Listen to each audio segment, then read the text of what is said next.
Halo, selamat malam. Salam sejahtera, Bapak Ibu Saudara yang dikasihi Tuhan Yesus Kristus. Kita jumpa lagi dalam acara kesayangan kita, Night Call GBIB. Bersama saya, Pendeta Simon Hans Haprap, Ketua Majelis Jemaat GBIB Markus di Cilandak, Jakarta Selatan.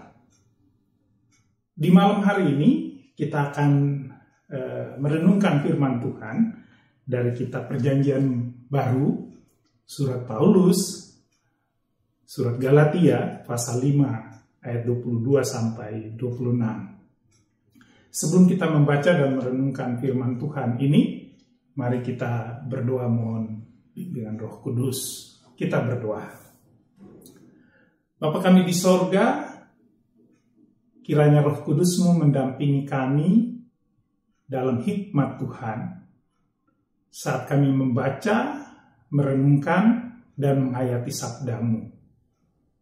Agar Roh-Mu lah yang juga menolong kami untuk bukan saja memahami firman Tuhan ini, tetapi mau melakukannya dalam kehidupan beriman kami. Demi Kristus Yesus kami berdoa. Amin. Bapak, Ibu, dan Saudara-saudara yang dikasihi Tuhan, Galatia pasal 5 ayat 22 sampai 26 saya akan bacakan menurut Alkitab Terjemahan Baru edisi 2. Beginilah firman Tuhan. Namun buah roh ialah kasih, sukacita, damai sejahtera, kesabaran, kemurahan, kebaikan, kesetiaan, kelemah lembutan, dan penguasaan diri. Tidak ada hukum yang menentang hal-hal itu. Mereka yang menjadi milik Kristus Yesus telah menyalibkan daging dengan segala hawa nafsu dan keinginannya. Jikalau kita hidup oleh Roh, baiklah hidup kita juga dipimpin oleh Roh. Dan janganlah kita gila hormat. Janganlah kita saling menantang dan saling mendengki. Demikianlah firman Tuhan. Saya bacakan kembali ayat yang ke-25. Jikalau kita hidup oleh Roh, baiklah hidup kita juga dipimpin oleh Roh. Saudara-saudaraku yang dikasihi Tuhan Yesus, salah satu persoalan yang hendak diselesaikan lewat uraian atau tulisan Paulus dalam surat Galatia adalah adanya kesalahan memahami makna dimerdekakan dari dosa. Ada orang-orang yang beranggapan bahwa keselamatan yang dianugerahkan dalam Kristus itu membebaskan orang untuk hidup tanpa hukum. Bebas untuk melakukan apa saja dan tidak diikat oleh aturan atau norma-norma atau hukum yang berlaku. Dan pada pasal 5 secara khusus, Paulus memberikan tanggapannya terhadap pemahaman yang menurut Paulus keliru, salah. Paulus yang menulis surat ini sadar betul bahwa orang-orang percaya yang telah menerima Kristus dan menerima Roh Kudus sangat mudah atau mudah sekali kembali ke dalam kehidupan sebelum menerima Yesus atau sebelum menerima Roh Kudus, yaitu hidup yang mengandalkan kekuatan diri sendiri, kembali kepada kehidupan yang dipengaruhi oleh hawa nafsu dunia atau kedagingan, seperti orang yang hidup tanpa Tuhan, tanpa Roh Kudus. Paulus sadar bahwa walaupun sudah ditebus dan sudah menerima Kristus dan dimerdekakan karena menerima Kristus, karena menerima Roh Kudus, orang masih punya kecenderungan atau orang masih mudah jatuh ke dalam kelemahan untuk berdosa dan kehidupannya dirusak oleh dosa. Sebab ketika dosa merasuk dan dosa merusak kehidupan orang percaya, maka orang percaya akan dikendalikan oleh kedagingannya untuk melakukan perbuatan-perbuatan jahat yang tidak dikehendaki oleh Allah. Dan perbuatan-perbuatan jahat yang juga pasti tidak menyenangkan bagi sesama. Karena itu, Paulus memberikan peringatan. Paulus mengingatkan orang percaya yang telah menerima keselamatan dalam Kristus dan yang telah memberi diri untuk dituntun oleh Roh Kudus. Mereka diingatkan tentang bagaimana hidup yang dipimpin atau hidup itu harus dituntun oleh Roh Kudus itu. Sehingga hidup yang sudah dimulai di dalam bimbingan atau di dalam tuntunan Roh Kudus akan melakukan, akan mengerjakan berbagai perbuatan yang terus-menerus dituntun oleh Roh itu. Dan jika hidup telah menerima Kristus atau hidup dituntun oleh Roh Kudus, maka orang percaya harusnya tidak akan lagi menuruti keinginan-keinginan duniawi, tidak akan lagi mengikuti keinginan-keinginan daging yang jahat.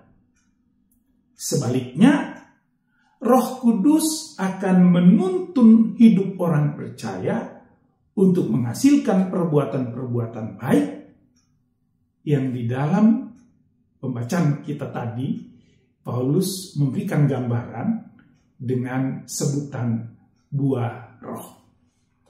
Apa saja itu kita tahu. Ya, pertama Paulus berbicara tentang kasih. Kasih seperti yang diajarkan dan dilakukan oleh Yesus Kristus. Kasih kepada Tuhan dan kasih kepada sesama tanpa mengharap balasan. Selanjutnya sukacita. Gembira dan bersyukur dalam segala hal. Kegembiraan yang muncul dari dalam hati untuk mengerjakan segala sesuatu tanpa bersungut-sungut.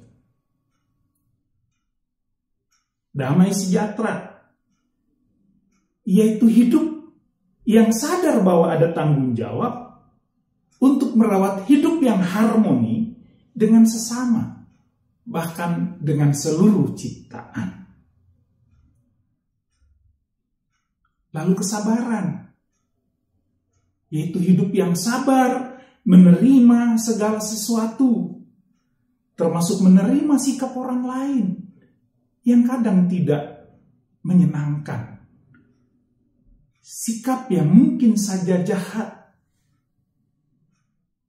tapi orang yang sabar tidak akan membalas kejahatan dengan kejahatan. Kemurahan, hidup yang harus terus berbuat baik. Di mana saja, kapan saja, dan dalam segala keadaan. Kebaikan, membenci kejahatan, tetapi tulus mengerjakan hal-hal yang baik. Benci terhadap kejahatan, tetapi tulus mengerjakan hal-hal yang baik, bahkan kepada orang yang berbuat jahat. Seterusnya, kesetiaan. Setia melakukan kehendak Tuhan dengan cinta. Senang mengerjakan hal-hal yang disukai Tuhan.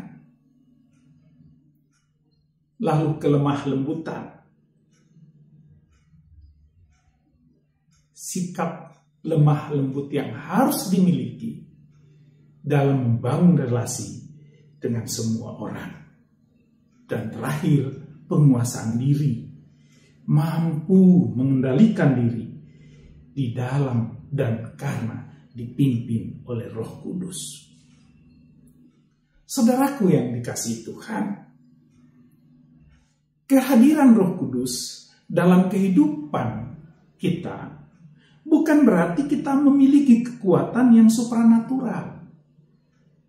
Lalu kita menjadi hebat luar biasa dalam hal-hal yang di luar nalar.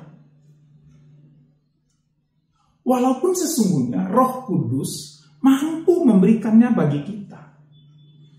Walaupun sesungguhnya Roh Kudus yang ada pada kita mampu melakukannya melalui diri kita.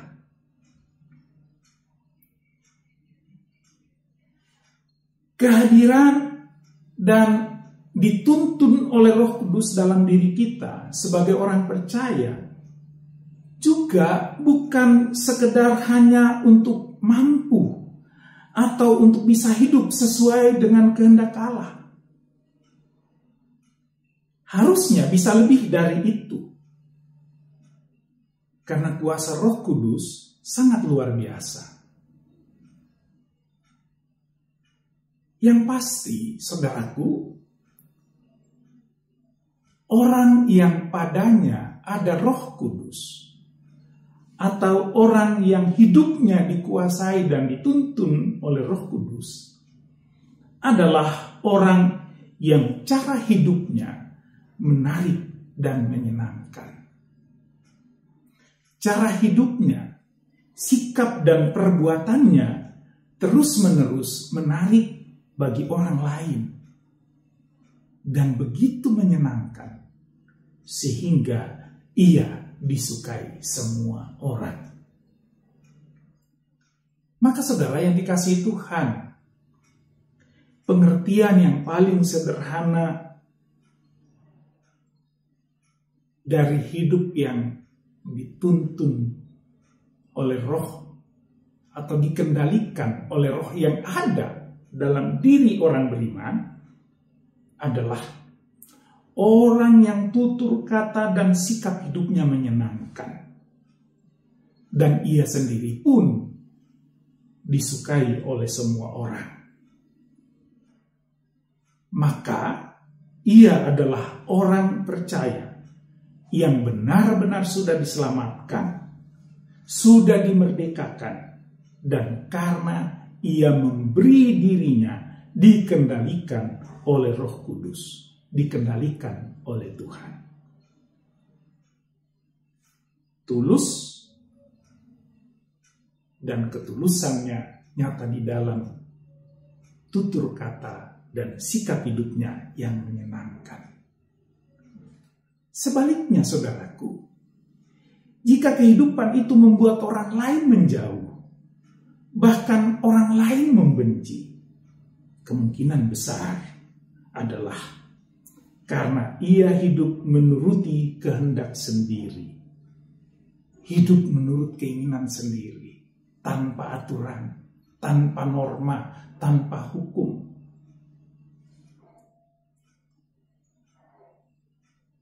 Dan hidup seperti itu adalah hidup yang dikuasai oleh hawa nafsu atau kedagingan dan tidak menarik bagi sesama. Saudaraku, karena itu, milikilah cara hidup yang menarik, yang disukai dan dirindukan sesama. Karena hidup itu dituntun oleh Roh Kudus atau oleh Tuhan. Amin. Mari kita berdoa. Bapa di sorga, terima kasih untuk kesempatan mendengarkan dan merenungkan sabda-Mu. Kiranya Roh-Mu yang dianugerahkan bagi kami, menuntun kami untuk hidup menyenangkan Tuhan. Kata dan perbuatan kami adalah hidup yang memberikan kesaksian bahwa Tuhan ada di dalam kami. Roh Kudus-Mu ada pada kami. Hidup kami menarik, perbuatan kami menarik dan menjadi kesaksian yang menyenangkan Tuhan dan sesama. Terima kasih Bapa. Kami berdoa, hamba berdoa untuk gereja Protestan di Indonesia bagian Barat, di kota maupun di pelosok-pelosok wilayah pelayanan. Tuhan memberkati persekutuan pelayanan dan kesaksiannya. Berkati pimpinan gereja-Mu ini, berkati seluruh pelayan-Mu, berkati seluruh jemaat-Mu. Hamba juga berdoa untuk kegiatan Night Call GPIB kiranya menjadi saluran berkat bagi semua orang yang menyaksikan dan mendengarkan pengajaran Tuhan. Terpujilah nama-Mu ya Bapa di sorga demi Kristus Yesus. Kami berdoa. Amin. Terima kasih Bapak Ibu Saudara. Kita sudah bersama-sama menghayati firman Tuhan. Kiranya kita terus saling mendoakan. Dan dimanapun kita berada, Tuhan Yesus memberkati kita. Salam sejahtera. Sampai jumpa kembali.